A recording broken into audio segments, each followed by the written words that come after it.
कागज़ की आग है, कोयले की आग नहीं बन पा रहे हैं। जो कोयले की आग बने हैं वो चल रहे हैं, जिनकी बॉडी देख के आपको लगता है। सर बॉडी के हिसाब से किसको हीरो मान रहे हैं? कहीं खेसारी लाल यादव की तरफ इशारा तो नहीं? खेसारी जी की बॉडी बहुत अच्छी है। पवन जी मूडी आदमी, थोड़ा मूड मिजाज से काम करते हैं। मतलब आप मानते हैं कि पवन जी ने एक बार कहा था कि बेटा पवन सिंह नाम है, मूड बनने में टाइम लगता है, ये सच है? हाँ, पवन जी का मूड है, मूड रहा तो पूरा कर देंगे, नहीं मूड हो तो वो मूडी आदमी है वो थोड़ा सा। हाँ, लेकिन आ गया तो फिर वो बहुत बहुत खतरनाक तरीके से इन्वॉल्व होते हैं और वो सिनेमा को तवज्जो देते हैं। अभी नमस्कार, मैं किशन कुमार हूं और आप देख रहे हैं अपना उठ। आज आपको एक ऐसे अभिनेता से मिलवाने जा रहे हैं जिन्हें सिर्फ और सिर्फ भोजपुरी अभिनेता अगर कह दिया जाए तो ये उनकी गरिमा के साथ काफ़ी छोटा शब्द होगा। जी हाँ, मैं उन्हें अभिनेता कहूँगा क्योंकि उनका कैनवास वाकई में बहुत बड़ा है। नाम है संजय पांडे। आज आपको मिलवाने जा रहे हैं और जानेंगे उनसे कि किस तरह का जादू बिखेर रहे हैं कि भाई साहब इन दिनों हर जगह इन्हीं के चर्चे हैं। स्वागत है सर। नमस्कार, thank you so much. Sir कौन सा जादू रखते हैं कि चारों तरफ आप ही के जलवे चल रहे हैं इन दिनों?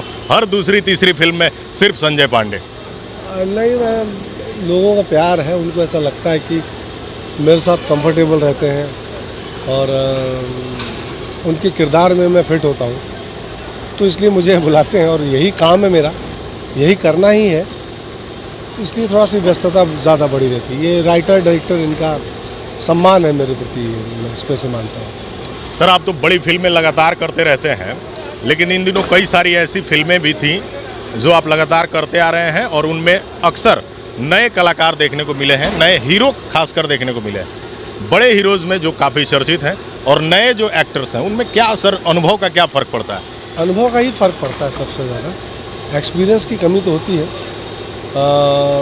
प्लस थोड़ा पहले के हीरो और अब के हीरो में तैयारी कम है। पहले के हीरो में तैयारी ज़्यादा होती थी, अब के हीरोज़ में होमवर्क थोड़ा कमज़ोर है। ये फ़र्क है आज की पीढ़ी। आज की पीढ़ी होमवर्क करके नहीं आती। पहले की पीढ़ी पूरी तैयारी के साथ थी और पहले की पीढ़ी में ये लग रहा था कि अगर हम अच्छे एक्टर नहीं होंगे तो निकाल दिए जाएंगे। अब लोगों को लगता है कि नहीं, हम जैसे भी एक्टर होंगे, अगर हम सिंगर हैं और हमारे एल्बम हिट होते रहे तो हम फिल्मों में बने रहेंगे। सर अक्सर कई बार आप फिल्में करते होंगे तो पुराने हीरो के साथ समय कम लगता है शॉट देने में, नए कलाकारों में काफ़ी टाइम लग जाता है। कभी कभी ऐसा नहीं लगता कि कहाँ फंस गए? हाँ, थोड़ा टाइम तो लगता है। नहीं, हम जब नए हीरोज़ के साथ काम करते हैं तो हम मेंटली खुद को तैयार करके रखते हैं। यहाँ थोड़ी दिक्कत होगी, यहाँ थोड़ा संभालना पड़ेगा, यहाँ थोड़ा बैलेंस करना पड़ेगा, तो उतना हम मेंटली तैयार होकर आते हैं। सर आप पर एक इल्ज़ाम है कि संजय पांडे एंटी हीरोज़ एक गैंग चलाते हैं जिसके सरगना खुद हैं, क्या कहेंगे? गैंग नहीं है, ग्रुप है हमारा। वो मैंने ही बनाया था विलेंस को एक साथ जोड़ने के लिए और अच्छा चल रहा है ग्रुप हमारा। हमारी एक्टिविटीज़ भी होती रहती है उसमें, तो बहुत पॉजिटिव रिस्पांस रहा है और काफ़ी चर्चा रही है उस ग्रुप की। अभी भी हमारा ग्रुप चल रहा है। 2015 में खोला था मैंने उसको और अभी तक कंटिन्यू है। सर आप एक मज़े हुए खिलाड़ी हैं खासकर अभिनय के क्षेत्र में, और इस अभिनय ने आपको बहुत कुछ दिया भी है। आपको कभी ऐसा नहीं लगता कि मेरे अभिनय का स्तर बॉलीवुड का था, मैंने भोजपुरी क्यों ज्वाइन की? ऐसा नहीं है, मैं इस भाषा इसका ही हूँ, इस मिट्टी की रिस्पेक्ट करता हूँ। मैं आया तो वहीं से हूँ। शुरुआत में जब बॉम्बे आया था तो मैं हिंदी ही कर रहा था और अभी भी सफ़र ख़त्म नहीं हुआ है। मौका अच्छा मिलेगा तो मैं हिंदी करूँगा और मैं पैरेलली भोजपुरी की हिंदी करता था। अभी पिछले 5 सालों से नहीं कर रहा। 5 साल नहीं, अभी मैंने विद्या सीरियल किया है कलर्स का, 1 साल उस शो को किया मैंने, तो मैं करता रहता हूँ। हाँ, मुझे कभी कभी ये फील तो होता है कि शायद उस तरीके से इस्तेमाल नहीं हो पा रहा है, क्योंकि यहाँ की कहानियों में परिवर्तन नहीं आ रहा। यहाँ की कहानियाँ अभी भी अमीर गरीब, वही रोमांस, वही ठाकुर, वही वो असमानता वाला ही वो चल रहा है। कहानी का जो मेन थॉट होता है। फिल्मों के राइटर्स से क्या कहेंगे कुछ नयापन लाने के लिए? अब फिल्मों के राइटर भी बेचारे क्या करें, जब प्रोड्यूसर वैसे डिमांड नहीं करते, वैसी फिल्म बनाने का रिस्क नहीं लेते हैं। सर अक्सर जब लोग फिल्में देखते हैं तो आपकी बराबरी बॉलीवुड के अभिनेता शक्ति कपूर से कई बार कर दी जाती है, क्योंकि वो विलेन का किरदार भी अच्छा निभाते हैं, कॉमेडी भी करते हैं और ऐसे ऐसे कैरेक्टर्स करते हैं। अक्सर कई लोग आपकी बराबरी बॉलीवुड के शक्ति कपूर से करते हैं, क्या कहेंगे? शक्ति कपूर मेरे आइडियल नहीं रहे कभी कॉमेडी में। मैं अगर बात करूं तो मेरे आइडियल परेश रावल है, प्राण साहब है, मतलब जो कॉमेडी क्लास की और जो परेश रावल ने की, परेश जी ने की है, वो शक्ति कपूर ने नहीं की। मुझे हाँ मतलब मैं एक्टर हूँ, मैं किसी को सोच के कुछ नहीं करता, क्योंकि मेरी ट्रेनिंग थिएटर में जो हुई है वो कॉमेडी की हुई है, बात लोगों को कम पता है। और कॉमेडी का पत्ता मैंने बहुत बाद में खोला कि मैं कॉमेडी भी कर सकता हूँ, क्योंकि अपने आप को मैं एज अ विलन इस्टेब्लिश करना चाहता था, कॉमेडियन नहीं। मैंने ये भोजपुरी में इसका श्रेय तो मुझे जाना चाहिए कि मैंने एक ऐसे किरदार का शेप दिया जो कॉमेडी के साथ नेगेटिव करता है। ये कुछ ऐसे भी नए यूथ हैं जिनको हीरो बनने का शौक है, एक्टर बनने का नहीं। मैं फिर से दोहराऊंगा, एक्टर बनने का नहीं, एक्टर नहीं बनना है, उन्हें हीरो बनना है। कहीं से कोई ट्रेनिंग नहीं ली है, एक दो गाने अगर कहीं हिट हो गए तो उनको लगता है कि मैं फिल्म अभिनेता यानी कि हीरो बन सकता हूँ, अभिनेता भी नहीं हीरो बन सकता हूँ। ऐसे लोगों के लिए कौन सा फॉर्मूला देंगे जी सक्सेस भी हो और कहीं ना कहीं दर्शकों के लिए एंटरटेनिंग भी हो? तो आप देखिए ना, अगर जो लोग ये सोच कर आ रहे हैं कि वो एल्बम कर रहे हैं और वो हीरो बन जाएंगे, तो सोच में ही प्रॉब्लम है। आर्ट में कोई शॉर्टकट नहीं होता, उनको कोई मैं सलाह नहीं दे सकता।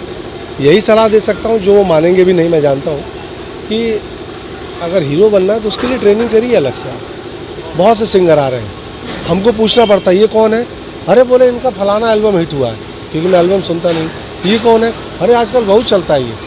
तो एक से एक नाम आ रहे हैं, लेकिन वो फुलझड़ी की तरह है, मतलब कागज़ की आग है, कोयले की आग नहीं बन पा रहे हैं। जो कोयले की आग बने हैं वो चल रहे हैं, जिनकी बॉडी देख के आपको लगता है, जिनका जेस्चर देख के आपको लगता है। तो सर बॉडी के हिसाब से किसको हीरो मान रहे हैं? कहीं खेसारी लाल यादव की तरफ इशारा तो नहीं? खेसारी जी की बॉडी बहुत अच्छी है, वो हीरो की बॉडी है, वैसी बॉडी होनी चाहिए। पवन जी की भी बॉडी है, दिनेश जी की बॉडी एकदम फिट है। दिनेश जी मतलब उस तरीके से कट्स नहीं है, बट दिनेश जी फिट है। ये लोग बॉडी पे ध्यान दिया इन लोगों ने, और आज भी उसको लेकर सचेत है। बाकी कोई नहीं रहता, कोई नहीं करता। सर आप तो सबके साथ काम किए हैं, खेसारी लाल यादव जी और पवन सिंह जी में आपको क्या अंतर लगा दोनों में? दोनों का अपना अपना काम करने का तरीका अलग है। पवन जी मूडी आदमी, थोड़ा मूड मिजाज से काम करते हैं। खेसारी जी सेट पे आ जाते हैं तो मजदूर की तरह हो जाते हैं। सुबह आए तो फिर रात को गए, सेट पे ही चेंज किया। वैनिटी की बहुत ज़रूरत नहीं है उनको, और वो कोशिश करते हैं कि काम जल्दी हो जाए, मेरा फिल्म में जल्दी कंप्लीट कर लूँ। पवन जी अपने मन मिजाज से काम करते हैं, वो अलग मूड के आदमी हैं, तो दोनों के मिजाज में फ़र्क है। वैसे मतलब आप मानते हैं कि पवन जी ने एक बार कहा था कि बेटा पवन सिंह नाम है, मूड बनने में टाइम लगता है, ये सच है? हाँ, पवन जी का मूड है, मूड रहा तो पूरा कर देंगे, नहीं मूड हो तो वो मूडी आदमी है वो थोड़ा सा। हाँ, लेकिन आ गया तो फिर वो बहुत बहुत ख़तरनाक तरीके से इन्वॉल्व होते हैं, और वो सिनेमा को तवज्जो देते हैं। अभी मेरी जब उनसे मुलाकात हुई रिसेंटली हर हर गंगे में, तो उन्होंने एक बहुत बड़ी अच्छी बात बोली भैया हमें स्टार एल्बम ने या गानों ने नहीं बनाया है, हमें स्टार फिल्मों ने बनाया है, तो फिल्में हमारे लिए प्रायोरिटी पे हैं। ये बात मुझे अच्छी लगी। सर एक बड़ा गंभीर सवाल है, जो भी बड़े स्टार्स हैं, चाहे वो गायकी से स्टार बने हो या अपने अभिनय से, वो लोग आजकल फिल्में छोड़ के एल्बम के पीछे पड़े हुए हैं कि एल्बम कितने मिलियन व्यूज़ पाता है, उससे स्टारडम दिखाने की कोशिश हो रही है। कहीं ना कहीं फिल्मों के लिए सर निराशाजनक ये बात नहीं है?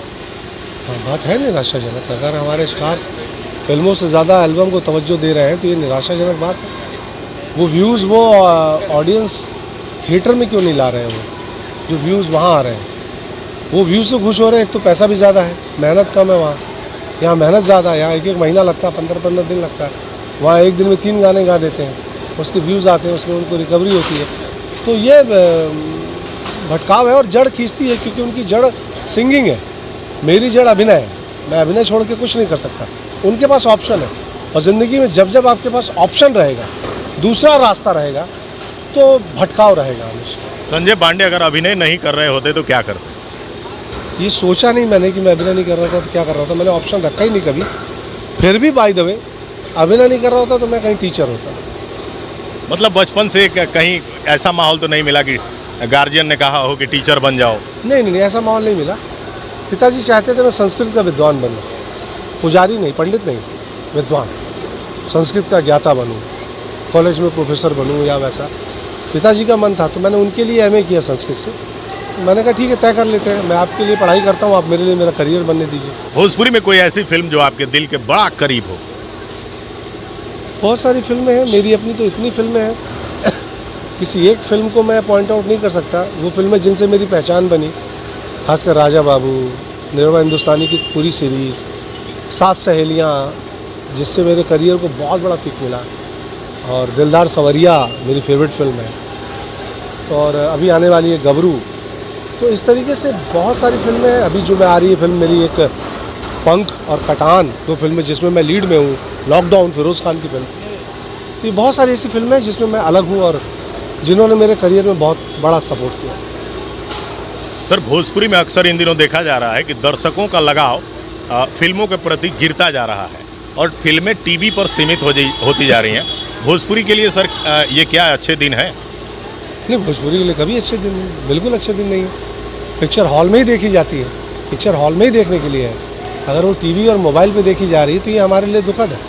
इसका मतलब हम ऐसा सिनेमा ला नहीं पा रहे हैं जो ऑडियंस को, दर्शकों को हॉल तक खींच पाए। सर, फिल्मों में किस तरह के बदलाव हों जिससे दर्शक वापस जा सके सिनेमा थिएटर्स तक? अच्छी फिल्में बनाइए, सब्जेक्ट है ना अच्छा ऐसा बनाइए। फिल्मों को लाना, दर्शकों को लाने के लिए एक बड़ी लड़ाई लड़नी पड़ेगी, क्योंकि दर्शक बिल्कुल विमुख हो गए हैं और उसके लिए कुछ चमत्कार ही होगा। चमत्कार, और ये थोड़ा सा हम बाकी माध्यम में दिखना कम करें, क्योंकि हम इतने माध्यमों में दिख रहे हैं ना कि वो फिल्म का माध्यम कमज़ोर पड़ गया। भोजपुरी के जे भी अच्छा दर्शक बा ओकरा के संजय पांडे अपना भोजपुरी भाषा में का कही है? भैया यह कहा कि मोबाइलिया पे पिक्चरिया मत देखा लोगन, हॉल में जाके देखा। मोबाइल और टीवी में देखे खातिर ना होना मेहनत करता नहीं हमने। उम्मीद करब कि जाके सिनेमा हॉल देखा, और फिल्म भोजपुरी बदल गई बा, पहले जैसे नहीं की। आपसे उम्मीद बा आप सब लोगों से हाथ जोड़ के कि पर्दा पे फिल्म देखेंगे। चलिए, बहुत बहुत धन्यवाद। ये थे संजय पांडे जी, जो कि आप सबके दिलों पे भाई साहब एक छत्र राज करते हैं और लंबे समय तक ये राज जारी रहेगा। संजय पांडे इंटरटेनमेंट का दूसरा नाम है। भोजपुरी इंडस्ट्री के मजबूत स्तंभों में से एक हैं संजय पांडे।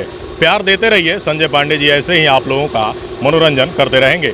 वीडियो पसंद आई हो लाइक शेयर कीजिएगा। अगली वीडियो में मिलवाएंगे भोजपुरी के किसी और बड़ी हस्ती से। तब तक के लिए नमस्कार, धन्यवाद।